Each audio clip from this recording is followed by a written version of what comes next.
Bonjour à tous, la communauté Brestrad, je suis heureux de vous retrouver pour cette vidéo. Je vais faire une vidéo pour faire le point sur les marchés. On a vu qu'il s'est passé beaucoup de choses. On a vu la chute du silver, la chute de l'or aussi. La semaine dernière, on a le shutdown aux États-Unis, on a des tensions avec l'Iran.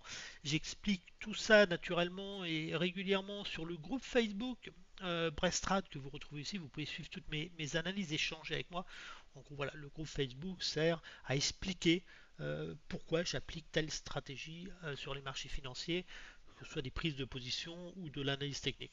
En gros, j'explique ici pourquoi je fais ces choix-là dans mon trading. Donc, n'hésitez pas à consulter ce groupe Facebook. Il est très intéressant pour vous donner un avis, hein. Voilà, je ne suis pas conseiller financier non plus. Prenez vos responsabilités, hein. Allez faire des recherches aussi sur le net. Mais ici, voilà, moi je partage avec vous sincèrement ce que je pense de juste sur les marchés, ce que je fais sur les marchés. Ça vous donne un avis. Vous avez aussi le Twitter Brestrad. Vous pouvez vous abonner et soutenir la communauté en vous abonnant au Twitter ou au groupe Facebook comme sur la chaîne YouTube. On va faire un point sur les marchés parce que vous le savez, hein, je m'attends moi à une, une pause un petit peu, une année 2026 un petit peu difficile. Pas envie d'acheter sur ces niveaux de marché, j'achète plus sur repli. Donc soyez extrêmement prudent, on le voit sur le Bitcoin, hein.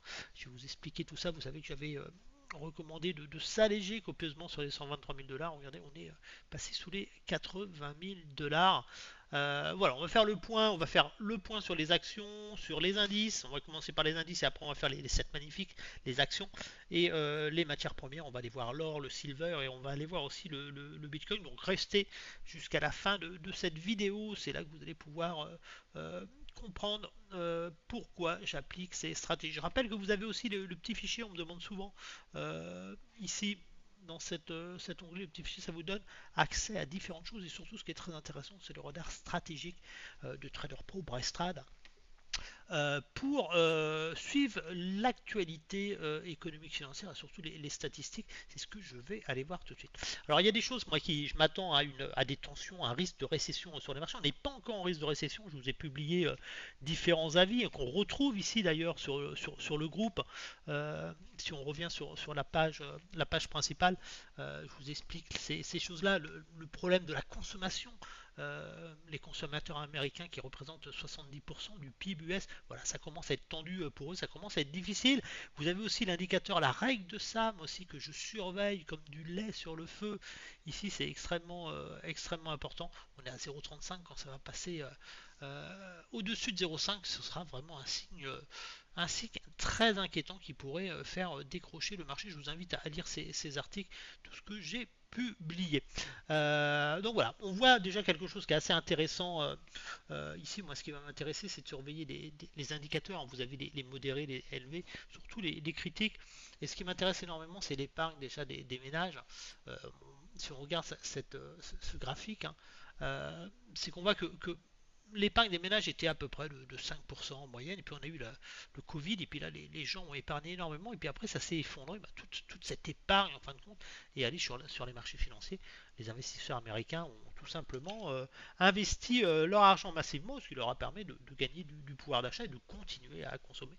Sauf que là on voit que la consommation la, l'épargne des ménages est tombée à 3,5 et ne fait que descendre. En fin de compte, les Américains n'ont plus de liquidité pour faire face aux problèmes du quotidien, que ce soit un problème de santé. On sait que la santé aux États-Unis coûte extrêmement cher, mais que ce soit pour changer de véhicule ou ne serait-ce que pour acheter un bien immobilier, alors que les taux même ont augmenté. Donc ça devient de plus en plus difficile et ça reste aussi des consommateurs qui sont extrêmement endettés.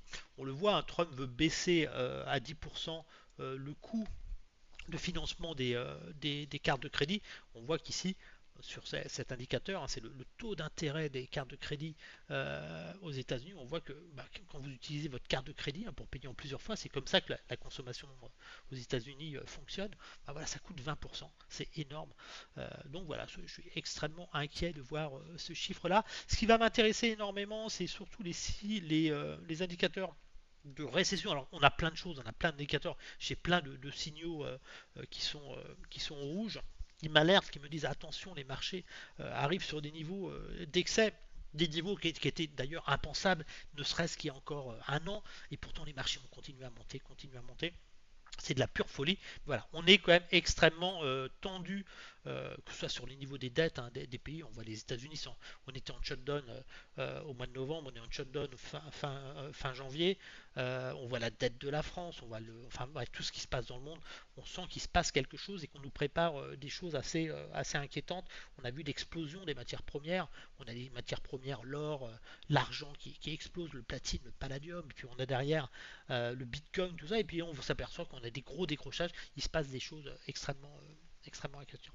On le voit d'ailleurs si on regarde sur les ratios cours-bénéfices sur le SP500, toutes ces choses-là, ne serait-ce que l'indicateur Buffett indicateur au-dessus de 150, c'est corrélé à des excès de valorisation historique. Si on regarde cet indicateur, c'est tout simplement assez étonnant. Regardez où on est. On avait la bulle Internet ici, on avait 2007, on était sur ce niveau-là en 2007. Hop là, supprimer ça. En 2007, on est ici et regardez, on est carrément au-dessus de 200, on est à 220%, c'est extrêmement inquiétant. Donc on va avoir une correction, le marché est extrêmement tendu et je vais vous montrer tout ce que je fais et pourquoi je me positionne sur des niveaux plus inférieurs.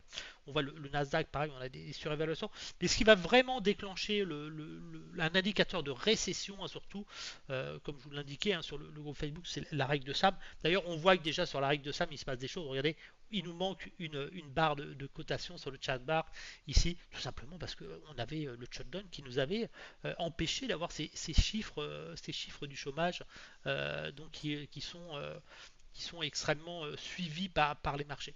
Donc on voit déjà, il se passe des choses, on n'arrive même pas à suivre le marché normalement. On voit qu'on a quasiment eu pas de chômage, on a eu le Covid derrière, et puis après, ça s'est aplati.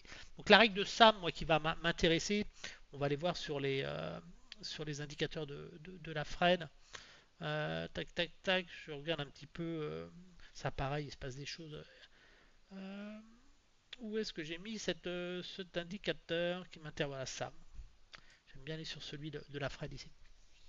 Donc on voit tout, vous voyez si on regarde ces graphiques ici, ce graphique qui date depuis 1950, les phases, vous voyez les zones ombrées que vous voyez ici, ça indique les récessions aux États-Unis.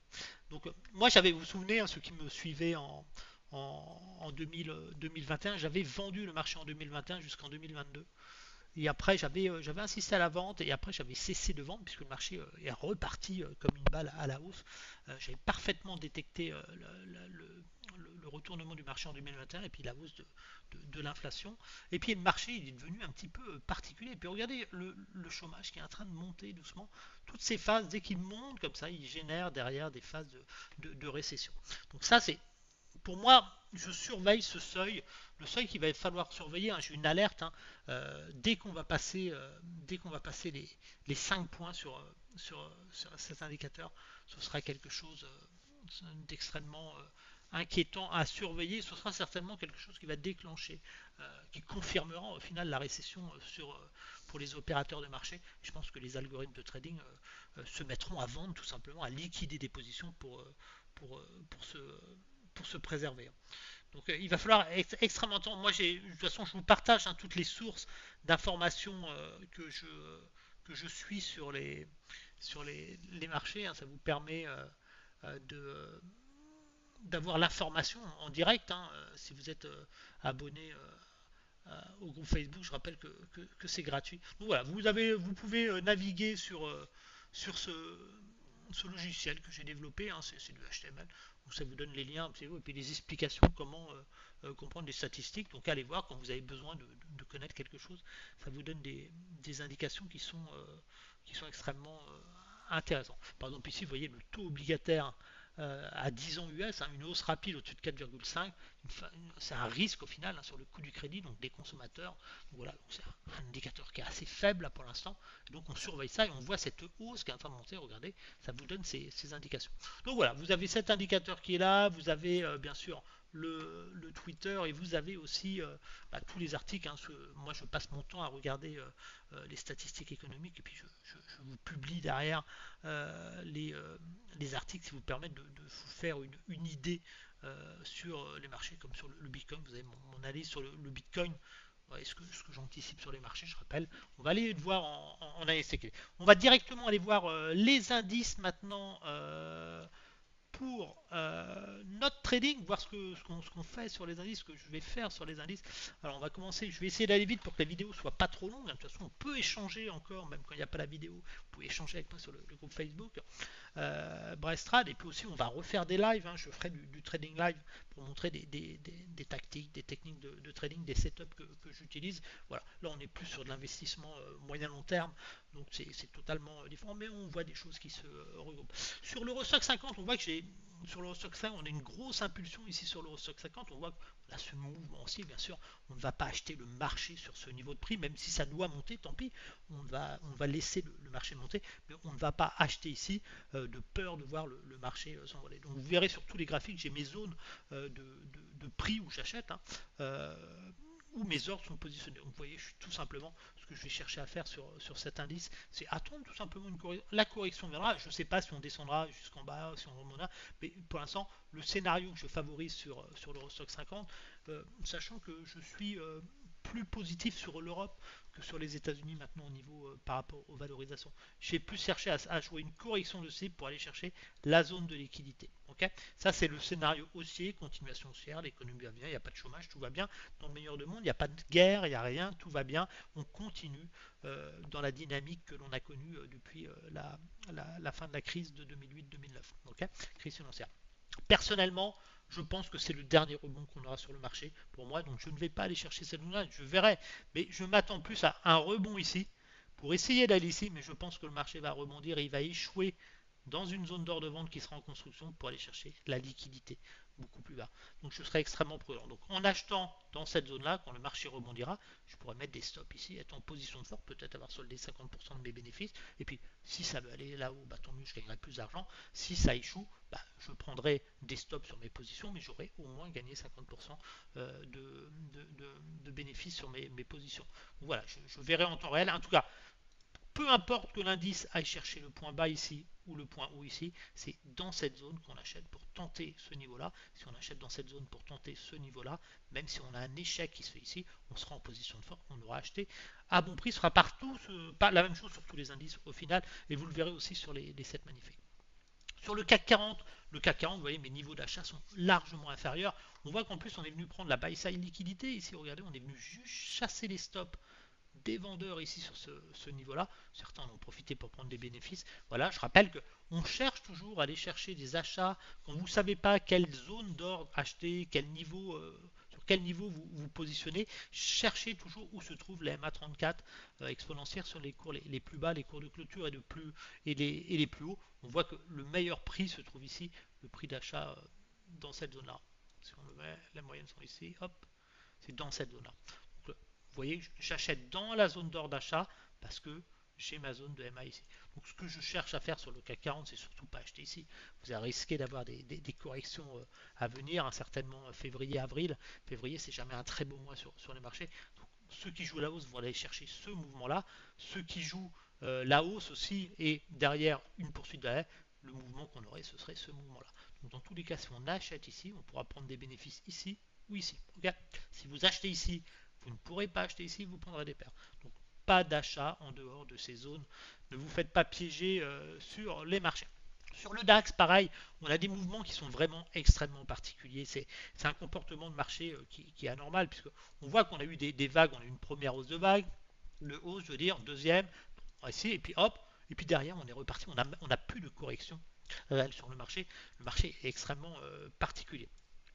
Si on prend des phases d'extension de Fibonacci que j'aime énormément, si on prend le point bas ici, on prend ce point haut là ici, on voit qu'on arrive sur la zone des 161,8 ici, une zone extrêmement critique pour l'acheteur ici. Donc je pense sincèrement que les acheteurs qui ont acheté sur ce niveau de prix sont en train de se faire piéger par le marché, tout simplement parce que regardez, on est venu chercher au-dessus de ce niveau, au-dessus de cet ATH, la buy side liquidité pour liquider le stop vendeur des vendeurs à découvert qui ont vendu ici. Okay, donc ceux qui ont acheté là, généralement, c'est ceux qui ont vendu ici et qui se retrouvent pris au pied. Mais ce niveau des 61, 161,8 ici à 25 300, c'est un niveau de résistance extrêmement important. Surtout qu'on n'a pas eu de correction sur ce mouvement correctif. On aurait dû respirer. Le marché a besoin de respirer. Donc pour moi, ce niveau, je conserve cette zone d'achat. En plus, on voit que les moyennes mobiles EMA se trouvent ici. Donc il y a de grandes chances que le marché finisse par être attiré par ça. Et je ne serais pas surpris d'avoir un mouvement correctif dans cette zone-là pour aller chercher ce niveau-là ou un rebond technique et aller plus bas derrière. Donc en tout cas, pas d'achat ici. Si je dois acheter en 2026, ce sera dans cette zone-là. Et mes ordres sont déjà placés sur le Dow Jones. Pareil, regardez, le Dow Jones très intéressant. On a cette droite de tendance. Regardez ce marché qui est magnifique avec ces vagues, une vague, deux vagues, trois vagues. N'achetez pas ici, n'allez pas vous faire piéger. Si vous avez acheté, vous gagnez 200-300% sur des actions sur ces niveaux de prix. La première chose à faire, récupérer au minimum votre... Je ne vous dis pas de vendre le marché, je ne vous dis pas de tout solder. Mais par contre, si vous avez mis 10 000 euros là et vous vous retrouvez avec 10 000 euros, avec 20 000 euros de capital ici, récupérez au moins les 10 000 euros que vous aviez mis au départ et ne conservez que vos bénéfices sur le marché.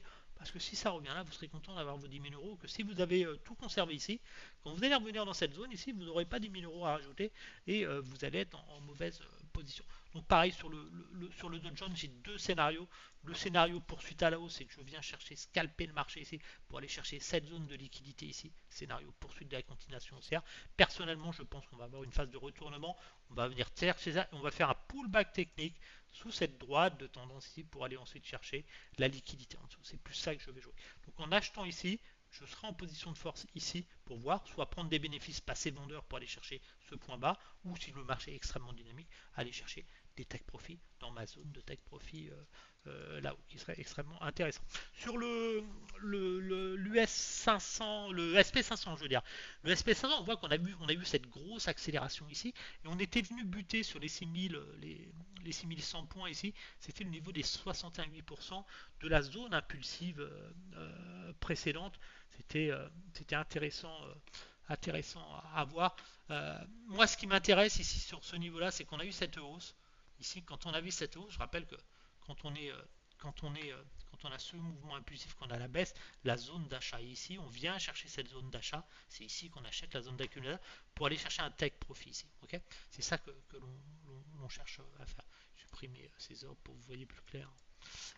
Cette zone de take profit ici. Okay, donc là, ceux qui achètent ici, on sait qu'ils prennent leurs bénéfices là.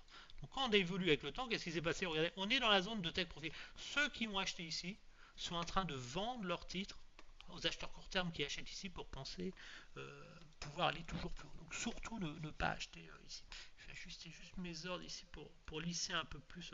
Donc quand je trade sur du moyen long terme, je ne suis pas au point près, hein, j'achète des zones. Donc là, pour moi, la stratégie est extrêmement simple. On a une vague, deux vagues, trois vagues. On est dans la zone de prise de bénéfices des acheteurs ici, donc cette zone ici. Donc cette zone n'a plus lieu d'être, on a eu la hausse, la baisse, ok, le rebond technique, l'objectif a été atteint. Donc ça, maintenant, on peut supprimer ça. On va supprimer cette zone. On est venu prendre la buy side liquidité ici avec cette zone. Ici, on est venu chercher toute la liquidité au-dessus. Donc ça, j'en ai plus de. Maintenant, ma buy side liquidité va se retrouver sur des niveaux supérieurs. On va faire un peu de ménage pour que vous y voyez plus clair. Donc ça, cette zone n'a plus lieu d'être. Par contre, maintenant, ce qui m'intéresse, c'est que, regardez, on a cette zone d'extension ici, en bleu ici, entre le point là, celui-là et celui-là, ça nous donne cette zone d'échec. Donc on a deux zones d'échec. On a la zone d'extension ici, plus la zone de prise de bénéfice des acheteurs de cette zone-là, qui ont parfaitement acheté, regardez, dans les MA34 ici, encore une zone d'achat. Donc on a plus intérêt pour moi à prendre ces bénéfices ici, qui est une zone à haut risque ici, de buy side liquidité. C'est une zone à très haut risque. En plus, on est sur une cinquième vague.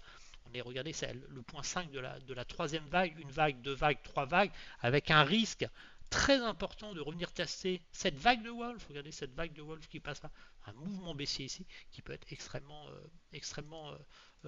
risqué. Donc pour moi, mon scénario le plus probable, c'est que je sais que là, je ne suis pas sur une zone d'achat, je suis sur une zone corrective de prise de bénéfices. Là, il ne faut rien faire. Quelqu'un qui n'est pas investi sur le marché, soit vous avez acheté plus bas, vous êtes investi, vous remontez votre stop win, ou soit vous ne faites rien, mais n'allez surtout pas acheter sur ce niveau-là.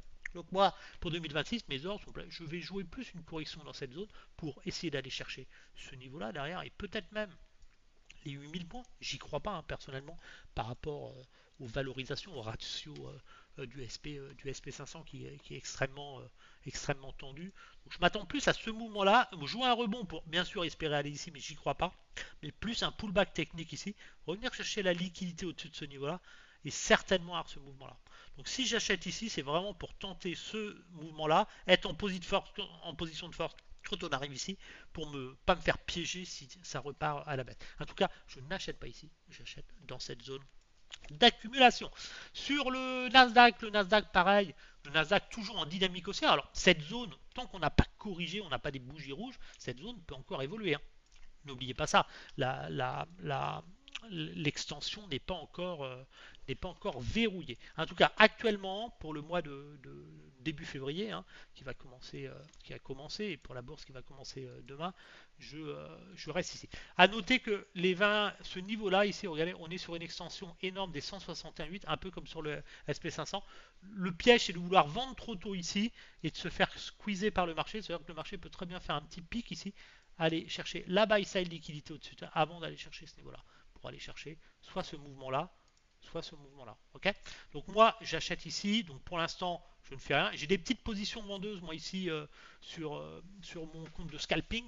J'ai deux positions qui sont en gain sur le compte de scalping. Voilà. En tout cas j'achète ici. Si le marché revient là, je passerai à l'achat, tenter une reprise technique. On voit qu'on a cette droite de tendance qui a fonctionné à plusieurs reprises. Donc il y aura de toute façon une chasse de liquidité ici et qui générera un peu là. Personnellement, si on me demande mon avis sur le très long terme sur l'indice, si je devais vous dessiner un petit peu sans être demain, je pense qu'on peut encore aller taper ce niveau des 168, mais qu'ensuite on va avoir ce mouvement, on risque d'avoir ce mouvement baissier, un pullback technique ici, et de former une tête à épaule ici, et ensuite d'avoir et d'aller chercher les moyennes mobiles SMA ici, peut-être même un pic sur ce niveau-là, vraiment une grosse puce si on avait un crack. Là, on serait vraiment sur du gros crack.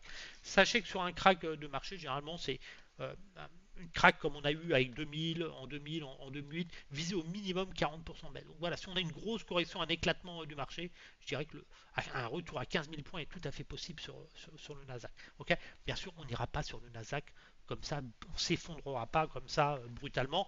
Il y aura des rebonds dans ces zones d'ordre d'achat. En tout cas, tant qu'on reste, on ne clôture pas sur ce niveau-là, on n'ira pas chercher des niveaux inférieurs. En tout cas, on est dans une zone de surchauffe, donc mes ordres sont naturellement placés ici. Sur l'US 2000, très intéressant, on voit que sur l'US 2000, on est venu chercher bien sûr la buy side liquidité sur ce niveau. On va les mettre, ces niveaux de buy side. On est venu chercher ces niveaux-là. En gros, qu'est-ce qui se passe? C'est qu'il y a des vendeurs à découvert, tous ces vendeurs à découvert qui vendent ici. Qu'est-ce qu'on fait? On vient chercher la liquidité. C'est même cette liquidité. On voit que la première fois ici, regardez, ce niveau-là, on est venu juste chercher la liquidité pour déclencher la baisse. Okay, et là, on a cette nouvelle liquidité maintenant. Elle est ici. Et qu'est-ce qu'on fait? On vient chasser les stops ici pour déclencher derrière certainement une baisse. Donc pour l'instant, le marché reste haussier puisqu'on n'a pas encore le mouvement correctif. Mais si on a les bougies rouges qui se créent comme ça, on sait qu'on achètera ici. Deux scénarios, toujours pareil. Le scénario quand vous achetez sur ces zones d'ordre d'achat à proximité des moyennes mobiles, des 3 MA, c'est ici les meilleurs prix. Vous pouvez mettre un ordre ici, ici, ici, ou dans la zone. Moi j'aime bien ratisser large pour faire le maximum de profit. Voilà, ce qu'il faut savoir, c'est que le risque que vous avez sur ce type de mouvement, c'est mouvement de retournement de marché, ça veut dire crack boursier, le marché se retourne, c'est pullback technique ici, rebond, et on vient chercher derrière toute la liquidité sous ce niveau-là. Donc si j'achète ici, je profite quand même d'un rebond pour liquider mes positions, être en position de force pour me préserver de la correction derrière. Okay, si le marché reste très haussier, il va corriger ici, il fera un pullback et il ira chercher cette liquidité ici. Donc je rappelle que quand vous allez chercher cette liquidité, quand vous arrivez dans ces zones-là, si vous avez acheté ici, il faut prendre ses bénéfices obligatoirement, au minimum récupérer son capital. Hein. Lucas 100, l'indice de Londres, qui est un très bel indice. Je vais juste fermer mes petits volets, j'ai un peu trop de soleil pour la Bretagne. L'économie britannique, enfin l'indice britannique a beaucoup de retard. C'est pas l'indice le plus le plus surévalué. Hein. C'est pas comme le Nasdaq, le SP500, c'est des indices extrêmement chers. Donc voilà. Donc en tout cas sur l'US Lucas 100, pareil, on n'achète pas ici. N'allez pas finir vous acheter sur des prix. Acheter ici, c'est de la folie. Si vous voulez, posez-vous toujours la question quand vous achetez en graphique mensuel, il faut toujours acheter le plus proche possible du tunnel des moyennes mobiles et marques. Okay, toujours. Si vous achetez proche ici, même en dessous, même si vous avez acheté là et que vous perdez, à un moment vous allez revenir sur vos prix, vous reviendrez, vous êtes toujours attiré par ces moyennes. Donc faites attention. Par contre, quand vous achetez là-haut, c'est beaucoup plus compliqué. On voit bien que les zones d'achat, c'est ici qu'on a des replis dans ces zones-là. Comme ici, hein. Voilà, la zone d'achat était ici. Voilà, pareil, vous aurez un gros mouvement correctif. Donc mes ordres sont là. Sur l'Italie, toujours en grosse tendance haussière, l'Italie, mes ordres. On peut noter que ce niveau ici, ces deux niveaux sont un petit peu haut. L'idéal, c'est de taper cette zone ici, hein. Toujours pareil, l'Italie, on cherchera le mouvement, une grosse correction avant pour jouer soit un pullback ici, soit un retournement de marché pour aller chercher la sell side liquidité sous ce niveau-là. L'Espagne, une économie qui s'envole. On voit que l'Espagne est venue chercher la buy side liquidité, on le savait, hein. Quand on était par là sur mes dernières vidéos, je vous dis on va finir par y aller. Voilà. Attention, quand vous êtes là, n'allez pas acheter maintenant. N'allez pas acheter. Quand vous voyez ces séries de bougies, c'est de la folie d'acheter ici. Attendez des grosses corrections sur le marché. N'allez pas vous faire, vous faire. Je ne vous cache pas que même moi, je joue avec le feu ici. Parce qu'on peut très bien avoir des grosses baisses comme ça, un gros crack boursier comme on a eu ici, hein. Donc il faut faire extrêmement attention. Bien sûr, quand le marché baisse, il va faire des rebonds. J'aurai le temps de mettre des stops. Il va faire ça et puis à un moment, hop, il va partir ici ou il fera un rebond et il ira plus bas. En tout cas, c'est ici que j'achète si je dois avoir des bons prix. C'est sur ce niveau de marché. Le NED 25, ça y est, il a atteint l'objectif. Souvenez-vous la zone d'or qu'on avait précédemment. On était sur cette zone ici, c'était cette zone-là. On était sur cette zone d'achat, ce niveau-là, et puis on visait cette cible ici. Regardez, on a atteint la zone d'objectif. Donc je décale ma zone maintenant et je vais travailler cette zone d'or d'achat ici.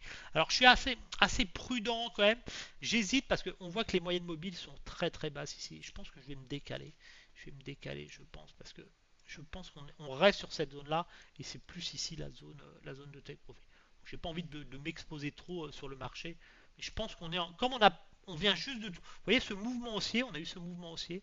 On a eu là, et puis là, on est venu chercher la zone d'or d'achat sur ce niveau-là, hein. Elle est visible, cette zone d'or d'achat ici. C'était la zone d'achat. Ici,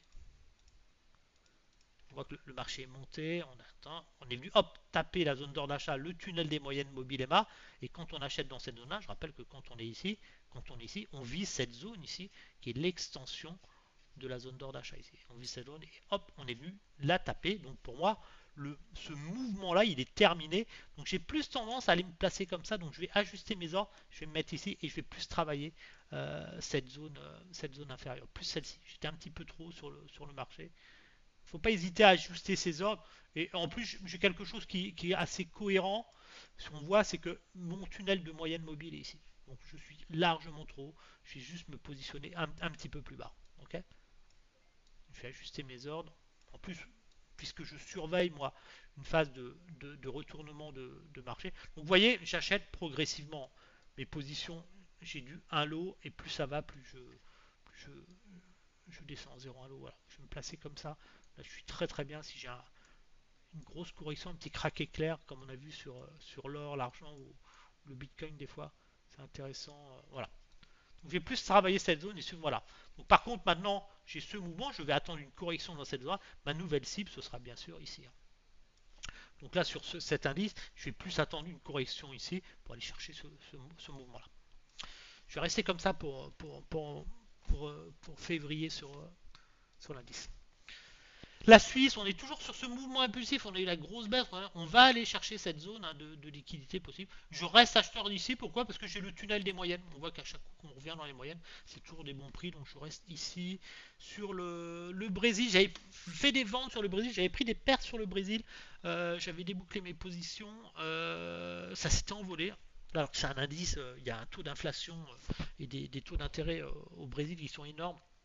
Rien ne justifie une telle hausse de l'indice. Par contre, voilà, attention quand on se rapproche de ce niveau-là, c'est un niveau d'extension que je surveille avec attention.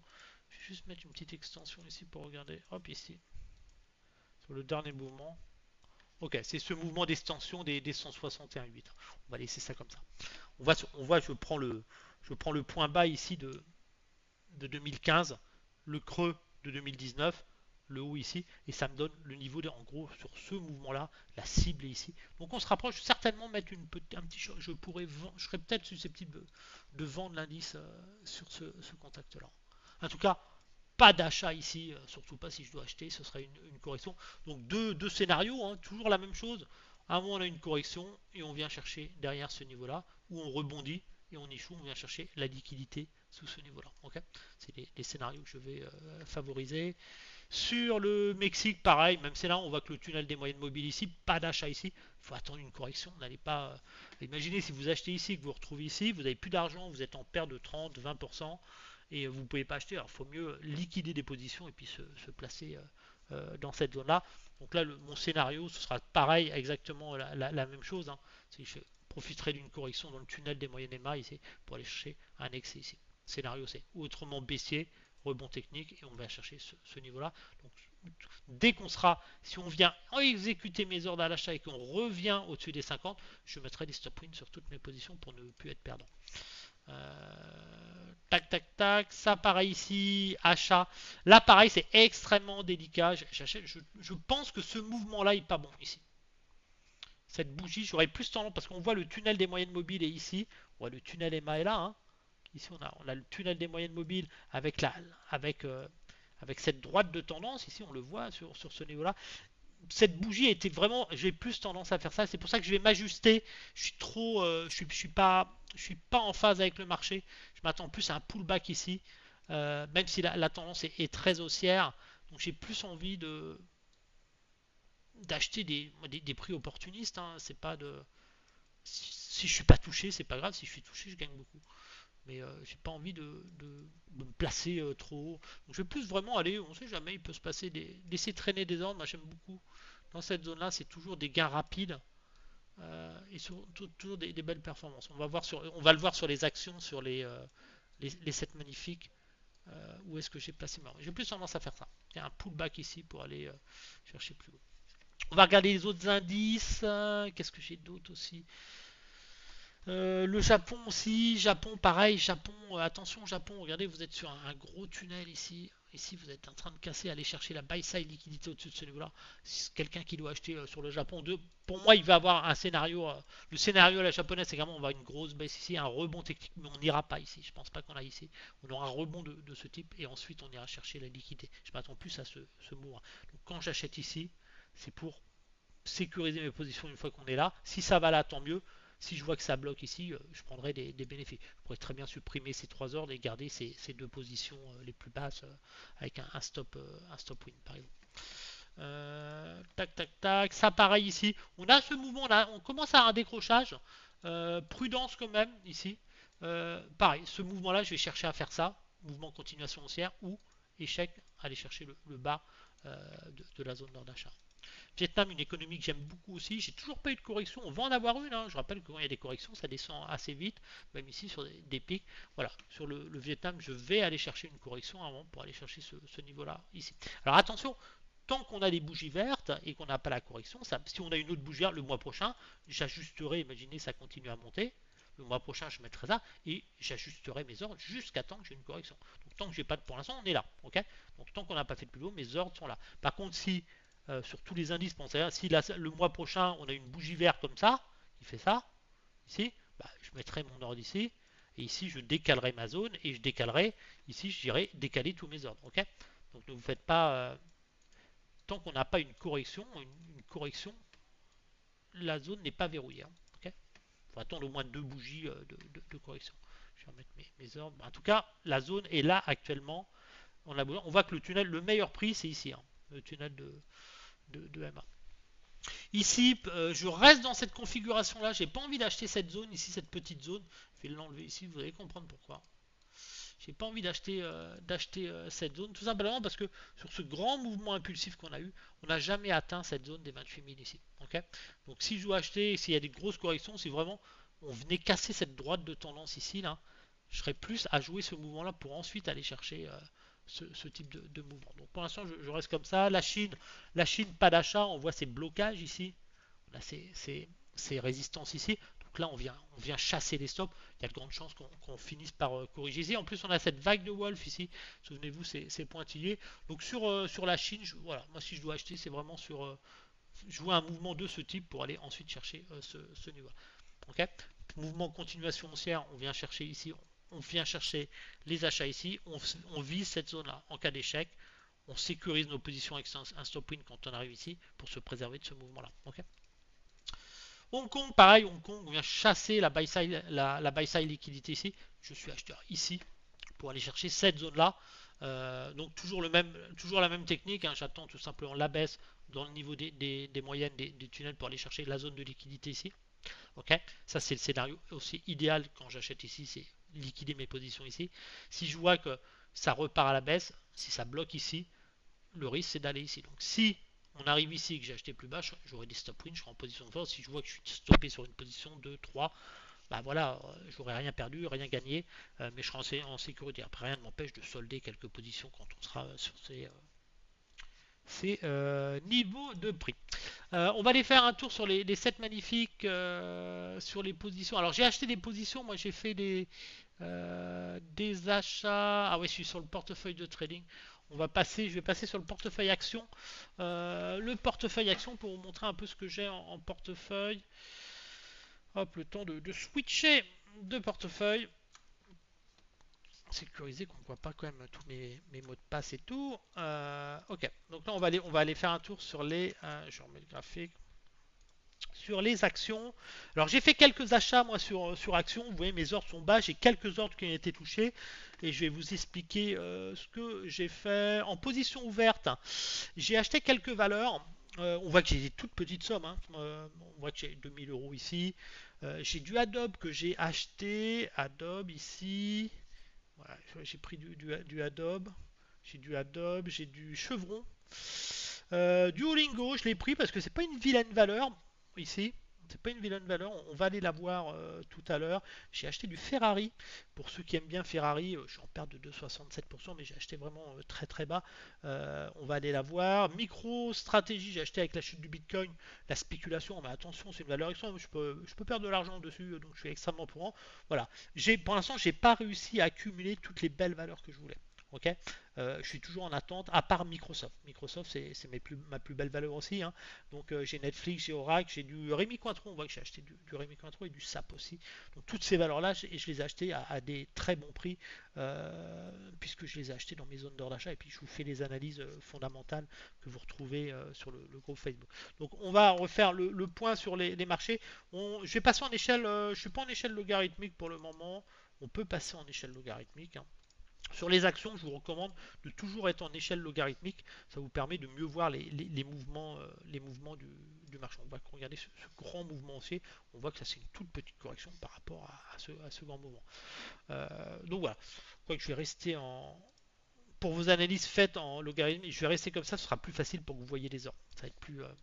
Donc voilà, on est sur l'action Nvidia. Nvidia, on voit que Nvidia, j'achète Nvidia au niveau des 150 $.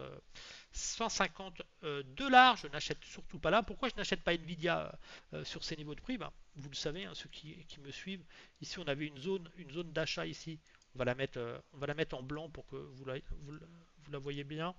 Ici, on avait une zone d'achat idéale. Vous aviez la zone impulsive. On n'achète jamais ici. On attend le pullback technique dans le tunnel DMA et entre la zone des 50 et 75%, cette zone idéale, 50-75% en données mensuelles. Et quand on achète dans cette zone-là, quand on achète ici, on sait déjà que l'on va chercher des gains dans cette zone-là. Et regardez, qu'est-ce qui s'est passé?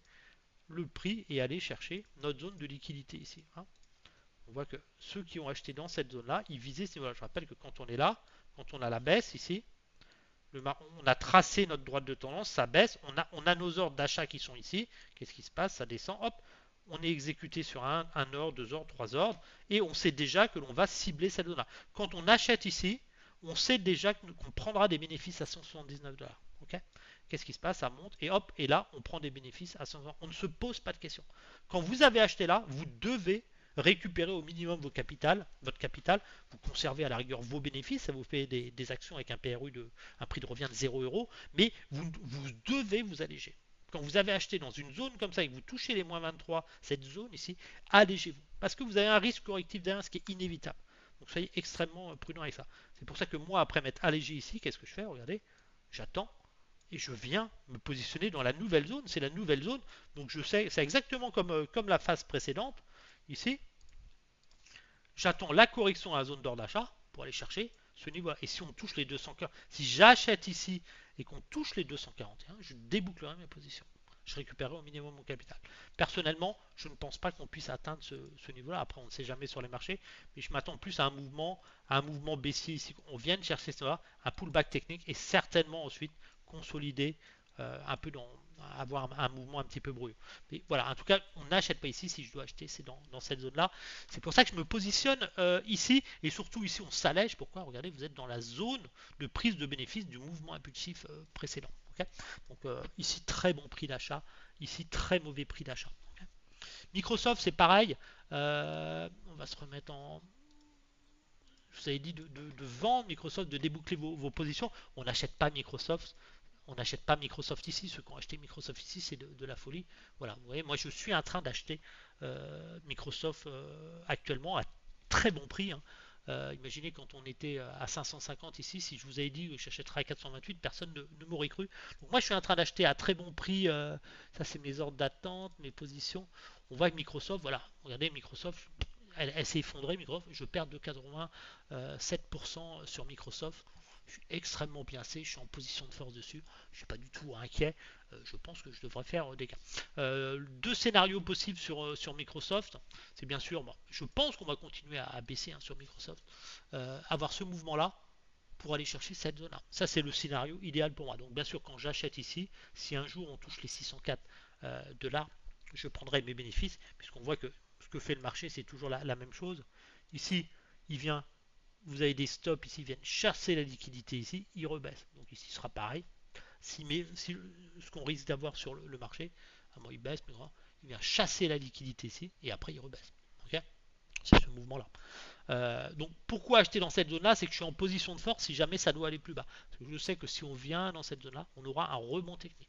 Okay, si j'ai un rebond technique ici, je suis en position de force, j'ai sécurisé mes positions si on doit aller chercher la liquidité en dessous. Okay, le risque c'est d'aller en bas après. Okay, soit le marché continue, idéal, il a baissé, il a fait sa pure, il vient chercher, c'est parfait, je gagne de l'argent, tout le monde est content, les indices continuent. Par contre, on rentre en récession, phase de crise, le marché va faire ça, hop, rebondir, et puis après, il va aller chercher la liquidité en dessous ici, il va faire ça, et ensuite, il ira chercher cette liquidité pour venir chercher la zone DMA. Ça veut dire que là, ça fait une grosse baisse. Ok, donc, je ne vais pas pouvoir m'attarder sur ces positions, soit on revient, ça rebondit fort. Par contre, si je vois qu'on n'arrive pas à casser les plus hauts, je commencerai à sécuriser mes positions. En tout cas, j'achète ici pour le moment. Je fais ce que je dis. Ceux qui font la méthode ICT, par exemple, vous avez le gap. Regardez ce gap. On n'achète pas ici. Ceux qui ont acheté ici, c'est du FOMO, c'est de la folie. On va aller combler ce gap ici. Donc moi, j'espère. Vous avez plusieurs éléments qui vous disaient de ne surtout pas acheter ici. Vous ne pouviez pas acheter ici parce que vous étiez le premier élément. Ici, si on passe sur ça, vous étiez dans une zone de take profit énorme. Vous aviez ici, sur ce grand mouvement ici, vous avez la zone d'impulsion, le retour proche de la zone des 50, la zone de take profit. Donc vous avez ici ça qui est extrêmement important. Vous avez aussi une zone impulsive qui est très intéressante. C'est les extensions aussi. Vous avez ici, sur ce niveau-là, une extension, vous cassez l'extension de 65. Donc pour aller au-dessus de ce niveau-là, il faut un repli. Donc, si on doit aller là, il faut une correction. Okay, et puis vous aviez le gap. Vous avez un gap aussi ici qui est assez intéressant, ce gap de cotation. Voilà, moi là quand j'achète, j'ai acheté ici, j'espère que ça va aller plus bas. C'est parce que j'ai acheté ici que je veux que ça monte. Moi, si ça peut aller jusque là, ça m'intéresse. Je suis acheteur, c'est pour ça que j'ai des niveaux de droit. Petite erreur dans ma stratégie, j'ai pas lissé mon prix de revient. J'aurais dû mettre, donc je pense que la semaine prochaine, je vais mettre du 4 et du 5 ici, 4 et 5 actions. Je vais lisser un petit peu plus. Voilà. Et puis la zone de profit qui est extrêmement intéressante, c'est cette zone. Regardez le tunnel DMA, ok, qui est très donc le meilleur prix ici. Donc ceux qui n'ont pas acheté du Microsoft ici, bah, franchement, si vous pouvez en avoir à 400 $, c'est intéressant. Alors attention, pareil, quand vous achetez ici, c'est pas pour prendre une perte si ça va ici. Ok, vous attendez toujours le pullback technique. N'allez pas vous faire piéger. Vous êtes sur Microsoft. Je vous ai publié des analyses fondamentales sur Microsoft. Vous voyez que c'est extrêmement solide. Ok, je vais mettre ça comme ça.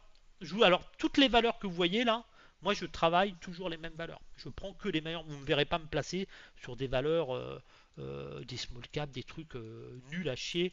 Voilà. Par exemple, sur Apple, on voit qu'Apple, j'achète ici sur Apple.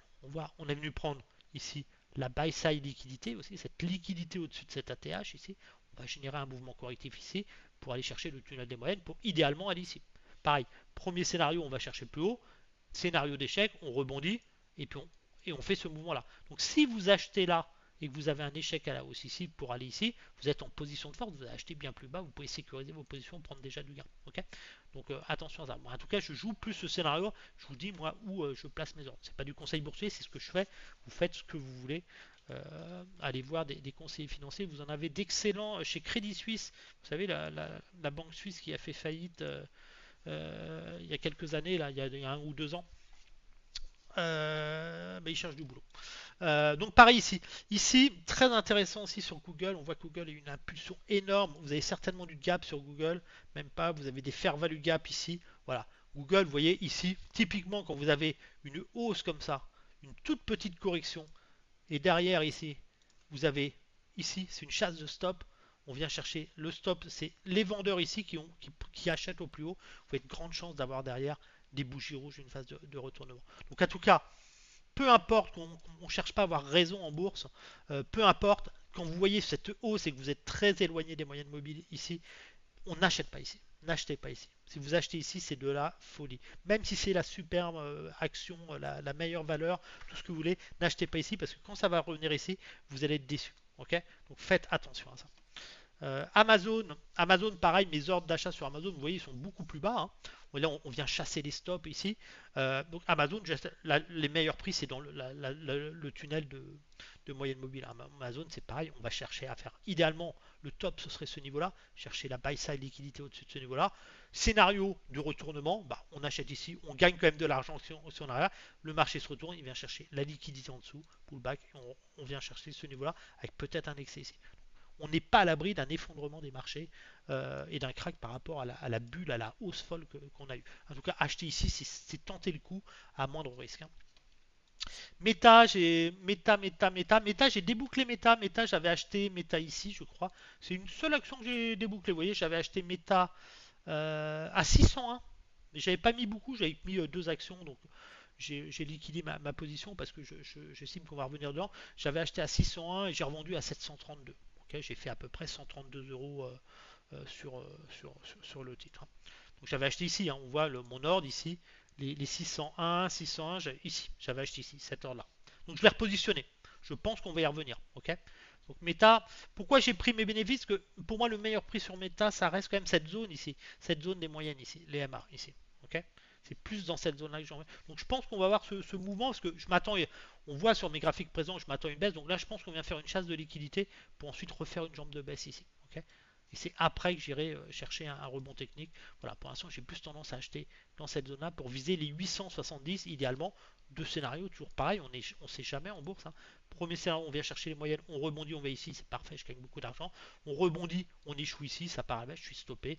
On vient chercher la liquidité et là on se retourne et on vient chercher des niveaux inférieurs. Okay, donc il faut falloir extrêmement prudent, c'est pour ça qu'on ne se place pas n'importe où.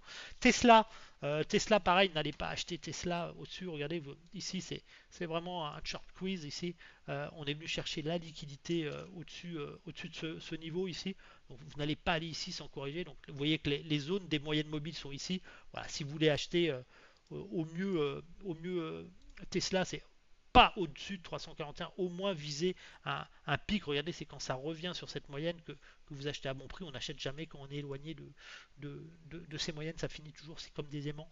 Donc voilà, donc j'ai plus tendance à acheter ici pour tenter une nouvelle poussée ici. Netflix, vous vous souvenez, hein, ceux qui suivent mes vidéos, je rappelle que sur Netflix, quand on était ici, je vous disais qu'on allait revenir à 84. Regardez mes dernières vidéos, on y est, bah regardez, moi je fais ce que je dis. Mes ordres d'achat sont positionnés sur Netflix. Et j'ai une position d'acheter, regardez, j'ai acheté ici. Donc, pour vous donner une différence entre quelqu'un qui achète ici Netflix, la personne, elle perd 38%. J'achète 38% moins cher que la personne qui achète ici. Okay, donc là, je suis en position, moi, de force sur ce titre-là. J'achète à un meilleur prix. On aura toujours un peu là, vous le savez en plus, on a toujours des zones d'ordre d'achat, mais je reviendrai vous expliquer là, mais en fin de compte, des zones d'ordre de vente, je veux dire, actuellement sur ce niveau-là, je sais déjà que par rapport à ce mouvement, j'aurai un retour à 104. Okay, le problème, c'est que je ne connais pas le point bas encore. Mais à un moment, si ça continue à baisser, ici, on vient exécuter tous ces ordres, le potentiel de rebond sur 96. Ça veut dire que à un moment, si tous mes ordres sont touchés, je vais jouer un pullback technique ici pour aller soit chercher ce niveau-là, soit chercher cette zone-là. Ok, on reviendra dans cette zone-là. Ok, donc pour l'instant, j'achète ici pour profiter d'un pullback technique. Broadcom, très belle valeur aussi. Broadcom, pareil, on n'achète pas ici, hein, regardez Broadcom. Vous allez chercher cette zone-là, donc ça a baissé. Déjà, vous pouvez estimer que Broadcom va perdre à peu près encore 17.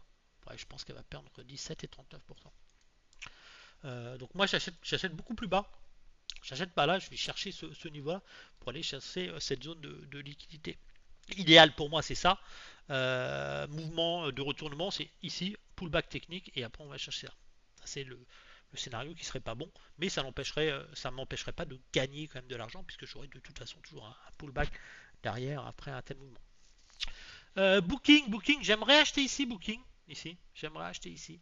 Le problème, c'est que mon tunnel de moyenne est ici, et puis c'est des actions qui valent 4000 euros. Donc j'aurais voulu placer un ordre ici, un ordre ici, un ordre ici. J'ai pas envie d'aller, je vais vraiment aller chercher du creux comme ici, vous voyez les niveaux là. Voilà, très belle valeur, mais voilà, le prix ça commence à être excessif. On est pour moi dans un mouvement correctif ABC. On a ce mouvement ABC là. Pour moi, on va plus faire ce mouvement-là avec la formation d'une tête à épaule. Donc voilà, c'est assez. On peut très bien revenir à 2000 $ hein, sur cette valeur, même si c'est une très très belle valeur. Le scénario, si je dois tenter l'achat, c'est ici pour jouer un pullback idéalement ici, mais je m'attends plus à ce mouvement-là, à un moment, aller chercher la liquidité un petit peu en dessous. On a besoin de corriger sur ce type de valeur, mais j'achèterai ici. Palantir, j'en ai pas mis encore sur Palantir. Vous le savez, un Palantir, par contre, si je dois acheter Palantir, bah, idéalement, j'en achèterai peut-être, hein, je vais peut-être placer des ordres, c'est dans cette zone-là. Ici, le meilleur prix pour Palantir, c'est ici. Donc ceux qui ont acheté ici, ceux qui ont acheté sur ce niveau-là, ils vont perdre à peu près entre 45 et 60% de leur position. Ceux qui achètent ici, vous allez peut-être avoir un petit rebond de technique de 13%, mais dites-vous que vous allez de toute façon revenir chercher l'essence. Donc là, je vais surveiller ça. Je vais mettre une petite alerte. On ne peut pas tout acheter non plus sur le marché. Vous pouvez travailler en alerte comme ça. Voilà. En tout cas, la zone de prix idéale, c'est dans cette zone-là. Taiwan Semi-Conducteur, TSM pareil, n'allez pas acheter TSM sur ce niveau-là, vous êtes très éloigné. Regardez, on achète dans les MA ici, hein, toujours le même principe. Quand vous avez des mouvements comme ça aussi ici, vous voyez ce mouvement ici, si on le met ici, vous achetez cette zone ici et vous allez chercher un tech profit ici. Quand je dis tech profit, hein, quand on achète ici, je dis tech profit ici, c'est récupérer son capital. Vous avez mis 10 000 euros là, vous gagnez, vous êtes à 15 000 euros, vous récupérez vos 10 000 euros, vous gardez vos 5 000 euros, vous avez des actions avec un prix de revient de 0 euros. Vous oubliez ça pour les 20-30 prochaines années pour votre retraite, vous êtes tranquille et vous utilisez votre capital, vous le replacez ici. Donc ici, très intéressant. J'aurais plus tendance quand même à acheter ici par rapport aux zones de moyenne. Ces 3 heures sont un petit peu haut pour moi. La meilleure zone pour moi, j'aurais plus tendance à acheter ce niveau-là. Parce que la moyenne est là, dans cette zone-là. Donc ici, j'achète un petit peu haut. Après, c'est 50 euros, c'est pas gênant. Surtout qu'on vient de 355 euros. AMD, j'achète pas AMD, je fais rien. AMD, pareil, hein, ceux qui ont acheté AMD ici, c'est de la folie. Hein. N'allez pas acheter AMD ici. Regardez, vous êtes à proximité d'une droite de tendance. Après une grosse impulsion, vous êtes très éloigné des moyennes mobiles. AMD, ça s'achète sous 171. N'allez pas acheter ici. Même ça s'achète dans cette, et même cette zone-là, c'est déjà, elle est bien valorisée l'action. Donc j'ai pas d'ordre encore sur AMD, mais c'est une valeur que je surveille. Sur IBM, très belle valeur IBM, surtout avec le quantique, ça m'intéresse énormément avec le quantique. On voit que sur IBM, on avait quelque chose d'assez intéressant, on avait ce canal baissier, puis cette cassure ici. Donc pareil, IBM, on ne va pas acheter, n'allez surtout pas acheter sur ce niveau de prix-là. Après une telle hausse, hein, vous allez, ceux qui achètent là, en fin de compte, vous permettez à ceux qui ont acheté ici de vendre leur position et de gagner beaucoup d'argent. Surtout qu'on voit que sur IBM, sur ce mouvement impulsif ici, vers ce niveau, c'est vraiment ce niveau-là. Donc je pense que si on doit aller ici à 352, ici, je m'attends plus à ce mouvement-là. J'aurais plus tendance à tenter ce mouvement-là. Hein, de folie. Ce qui est ennuyeux, c'est que la zone d'ordre d'achat ici, on regarde ici, la zone des moyennes mobiles est très éloignée puisqu'elle se trouve ici. En tout cas, si ça arrive ici, passer à l'achat ici, c'est très intéressant d'acheter dans le. Donc pour l'instant, je suis en surveillance. Je passe une petite alerte, mais j'ai pas placé d'ordre dessus. Oracle, je suis en train d'accumuler Oracle. Souvenez-vous quand on était là-haut sur Oracle, ben, les gens disaient ouais, il faut acheter ici. Moi, j'ai pas acheté ici. Regardez où est-ce que j'achète Oracle. J'achète dans cette zone ici, cette zone qui m'intéresse énormément. Et dans les moyennes, dans les MA ici. Hein. Quand on est ici, je sais qu'on va revenir tester cette zone. Donc pareil. Par contre, sur Oracle, hein, on va pas se mentir. Je ne vise pas les 400 $. Le scénario idéal pour moi, ben, bien sûr, ce serait d'aller chercher ce niveau-là.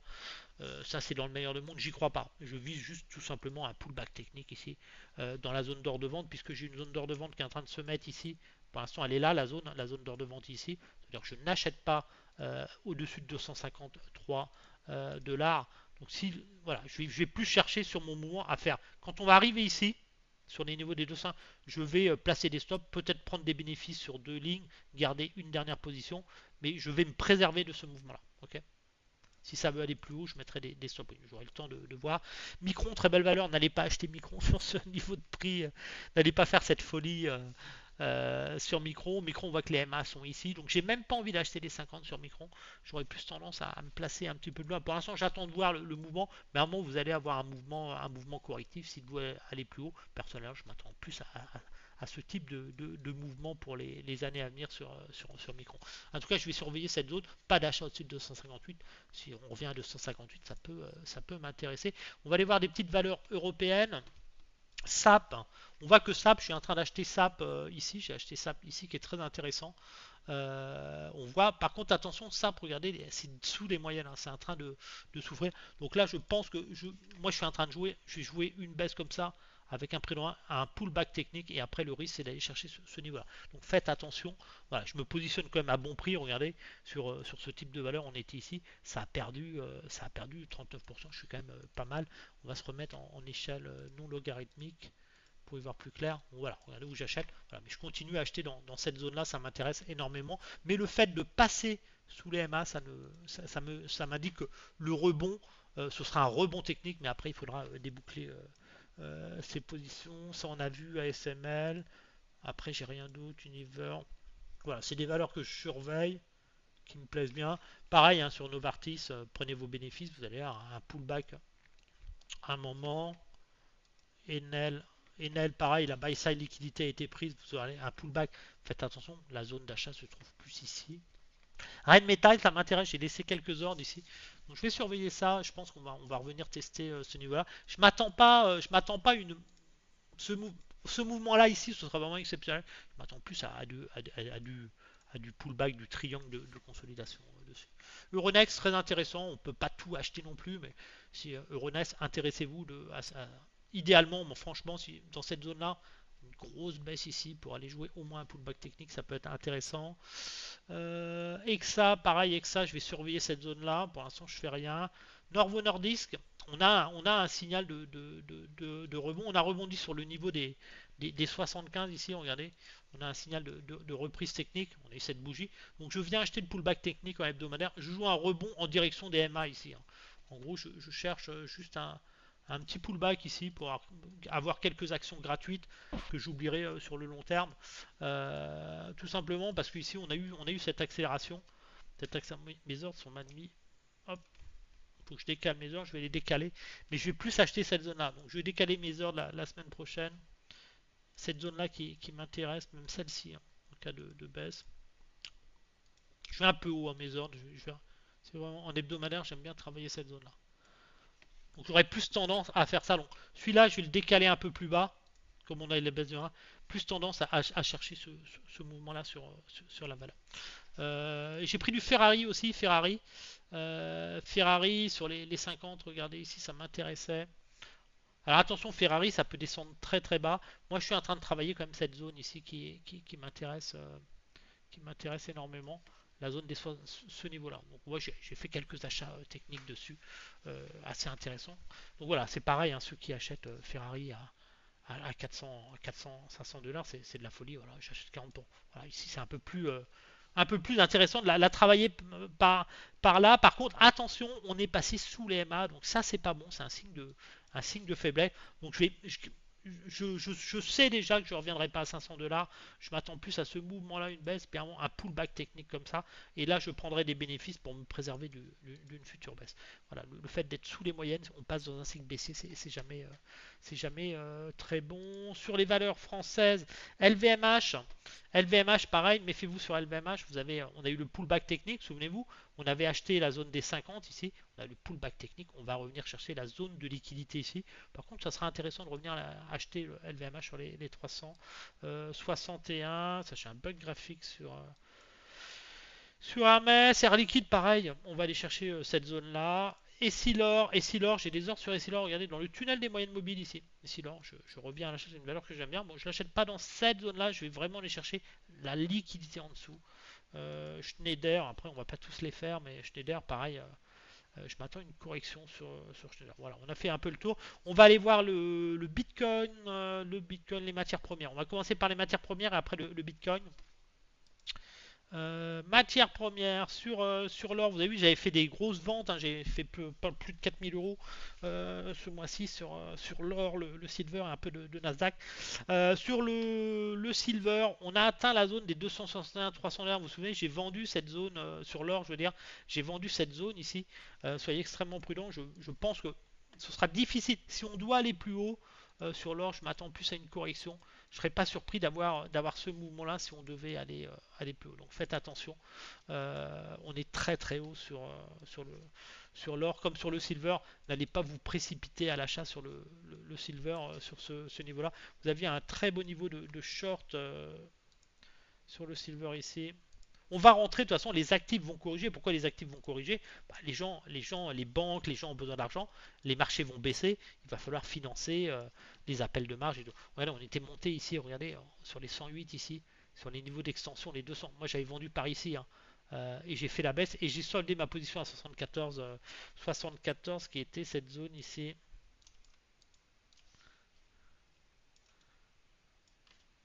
C'était la zone 74. J'ai soldé ma position ici. Si je regarde, je vais revenir voir. On va se remettre. Il est où mon. Tac, tac, tac. On va se remettre ici pour vous montrer les trades que j'ai fait. C'est pas là, c'est ça que je veux voir. Le silver, j'ai fait ça où? On va se remettre ici. Sur mon gros portefeuille. Tac, tac, tac. On va regarder. Allez, ça a du mal à se mettre à jour. Ça c'est rien. J'ai en écrit des articles, mes amis. Où est-ce que j'ai fait ça? Ah, si, ici.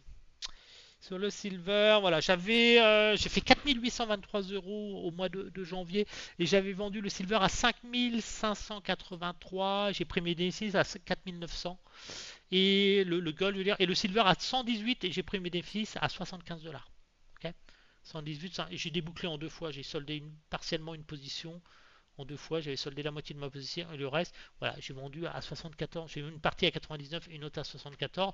Si on reprend le graphique, 74 €, ça nous amène à cette zone. J'ai vendu bah, ici ce niveau-là. En fin de compte, j'avais pris cette extension ici quand j'ai vendu ici. Mes ordres, mes TP étaient sur la zone des 50 qu'on a touché. Donc en tout cas, pas d'achat. Attendez, ça va continuer, ça va rebondir ici. Mais vous allez continuer, vous allez avoir des pullbacks ici et vous allez continuer à corriger comme sur le Platinum. On vient de chercher la buy side liquidité ici, on vient de prendre la liquidité. Attendez-vous un retour au minimum ici. Donc si ça rebondit, n'allez pas vous faire piéger. Si vous devez aller là, il va falloir consolider un petit peu plus longtemps comme sur le palladium. Pareil, le palladium, si ça doit aller plus haut, il y aura correction pour aller sur des niveaux supérieurs. Le pétrole, attention, on va surveiller le pétrole. On n'a pas encore de signe. Je suis acheteur du pétrole dans cette zone-là et puis on sent que on va voir avec l'Iran, ça va être compliqué. Sur le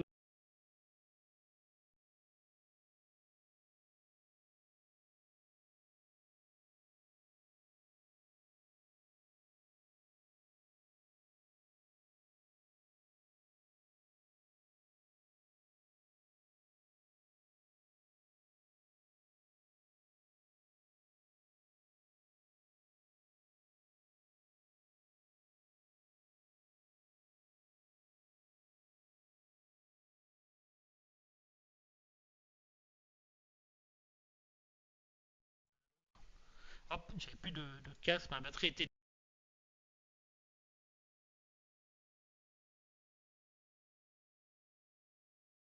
Mes ventes, on va repasser sur le portefeuille de trading pour voir ça. Soyez extrêmement prudents sur les crypto-monnaies, n'allez pas vous faire piéger. Vous allez voir, j'achète très très bas sur le Bitcoin. Le Bitcoin, mes ordres sont positionnés sur le Bitcoin. Je rappelle, on avait eu un mouvement impulsif très important sur le Bitcoin. On avait cette zone ici d'achat que j'avais joué ici, cette zone d'achat ici. Hop, on va la mettre en blanc. On avait eu la hausse ici, la baisse, achat ici, et quand j'ai acheté ici, qu'est-ce que je faisais? Je visais la zone des 123 000. On a touché les 123 000, on est même voulu aller un petit peu plus haut. Euh, mais vous voyez cette zone ici qui a été touchée et qui génère la correction. Sur le Bitcoin, pour moi, pas de précipitation, j'achète uniquement sous 57 000 d'une façon progressive et jusqu'à 28 000 dollars. Okay, donc je joue une baisse. Ce n'est pas pour prendre des pertes sur cette valeur. Sur la crypto, je garderai le Bitcoin, mais je joue une baisse. On vient tester les MA. On va avoir un pullback technique certainement sur ce niveau-là, sur le Bitcoin. Ici, on a la zone de vente qui est en train de se faire ici. Donc je m'attends plus à ce mouvement-là. Ici, à un moment, on va avoir un pullback technique et d'aller chercher cette zone ici et certainement un sell-off ici avant d'aller sur le très long terme chercher ce niveau-là. Donc pas d'achat, n'allez pas vous préciser, même si ici, hein, je pense que quelqu'un qui fait un achat ici, si vous faites un achat ici, vous avez beaucoup de chances d'avoir un rebond technique. Si vous achetez ici, à un moment, vous allez avoir un pullback. Mais pas pour aller ici. Vous avez un pullback et bien ça va se retourner un peu plus bas. Okay, donc faites attention à ça, n'allez pas vous précipiter. Et sur l'Ethereum, pareil, l'Ethereum, j'achète sur des niveaux largement inférieurs. Donc pareil, vous aurez un pullback à un moment, ça va rebondir. Un peu ce mouvement-là, vous voyez, ce mouvement ABC, ce mouvement que vous aviez ici, vous avez une baisse ici, vous rebondissez, pullback, et après, bah, ça, vous allez à peu près, c'est un peu la même chose que vous allez avoir sur le, sur le pullback technique et après la baisse. Donc n'allez pas vous faire piéger. Sinon, je n'achète rien d'autre, tout en train de s'effondrer, sauf le Solana, où vraiment je viens que lire le Solana sur opportunité, parce que j'ai des choses assez intéressantes, j'ai des fair value gap ici, des order blocks, et puis surtout j'ai ma zone d'achat ici, mais je viens vraiment chercher de la profondeur. Je pense que sur le Solana, on va avoir de la bougie rouge, hein, comme ça, et c'est là que je vais me positionner, parce que je vais être en position de force derrière pour jouer une reprise technique. Okay, mais je ne m'attends pas sur le Solana ici à aller chercher ce niveau-là. On est en train de casser une droite de tendance, cette droite de tendance ici. Donc je m'attends plus à ce mouvement-là. Je joue vraiment du trading tactique, pullback, et après aller chercher cette liquidité en dessous. Donc attention à ça, comme sur toutes les cryptos. Je suis un peu plus intéressé pour le Zcash, qui est intéressant parce que là c'est vraiment de l'anonymat. Le Bitcoin n'a plus ce côté anonyme. On peut vous tracer. Le Zcash, on ne peut pas vous tracer. Donc moi, ça m'intéresse d'aller profiter d'une correction sur le Zcash. Après, c'est difficile de cibler la zone de rebond. On a vraiment des points bas ici. On a du gap aussi, je pense. J'irai plus chercher par ici, je sais pas. Pour l'instant, je sais, mais si je dois acheter, ça m'intéresse un petit peu plus. Pourquoi pas acheter dans cette zone, dans la zone DMA, ça peut m'intéresser. Edera, j'avais acheté Edera sur ce niveau-là, j'ai joué un rebond, j'ai été stoppé, j'ai gagné très très peu. J'ai peur qu'on aille chercher la liquidité, c'est pas normal le mouvement que l'on est. Le Ripple, gros mouvement sur le Ripple, donc pareil, on n'achète pas le Ripple sur ces niveaux-là, on est venu chercher la liquidité, on n'a pas pris l'autre liquidité, je ne sais pas si on a pris l'autre liquidité. Ici, bon, si on a pris quand même deux liquidités, on voit que ici ça vend fort. Voilà, je surveillerai ces zones-là, mais en tout cas sur les cryptos, faites attention, ça va baisser fort, c'est pas fini. Hein. On voit même ces valeurs, le Shineline, qui, je pense qu'on va aller chercher, les stops ici en dessous. Soyez extrêmement prudents, ça baisse, tout est en train de s'effondrer. Regardez, on va venir chercher la liquidité. On n'a pas rebondi hein, sur. Il n'y a vraiment que le Bitcoin. Regardez, tout est en train de. Tout ça, c'était recommandé hein, par beaucoup de traders. Regardez comment ça descend. On peut aller très très bas. Toutes ces, je crois que franchement, il y a deux. Le Bitcoin, c'est vraiment la seule qui restera pour moi. Peut-être l'Ethereum. Euh, Et Solana, pareil, Solana c'est hyper risqué, je sais même pas si j'ai envie de garder mes ordres. Voilà, je garde juste, puis ici ça peut être intéressant. Voilà sur le petit tour de marché, donc on fera les points, je referai des lives la semaine prochaine, certainement je vais essayer de, je suis extrêmement pris en ce moment, de refaire des petits trading live. Je vois sur le petit portefeuille de scalping, j'ai pas fait grand chose, on va retourner voir sur le portefeuille de scalping. J'ai deux positions, j'ai pris deux toutes petites positions, vous allez voir sur le portefeuille scalping, sur le Nasdaq pour la semaine prochaine.